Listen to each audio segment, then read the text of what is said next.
So now you grow up in the winter, and here in October nou staan hy lekker hoog en Yes. the peas are high and Alice is Yeah, like last year. What I suggest you do is we crimp it. We use a crimper roller.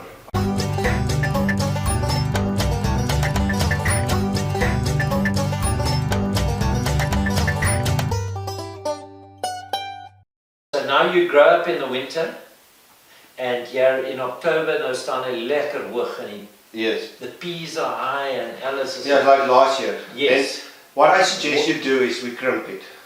We use a crimper roller. I have one as well, and it's quite cheap. And So we just crimp yeah, it. it's 1.5 meter wide, and you just go over it. You just have to wait for the grains to be mature enough. And the more grains you get, the better it it's going crimps. to opslag. No, the better it's going to crimp. The more veg and soos witmosterd, what was last year, in peas, those things don't crimp very well. But your cereal rice, your triticale, squirrel, those things, they crimp very well. Yes.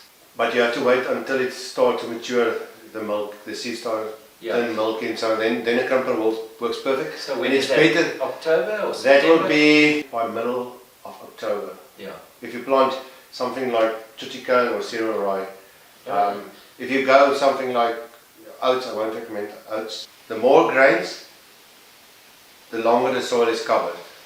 And that's the first thing. Just Triticale, cereal rye, even barley yes. is a better coverage after it's crimped down or it's laid down than say peas, veg. Okay, there's more bulk to it and more. There's more fiber in the stalks, Okay. less leaves, and Okay. it doesn't break down so quickly.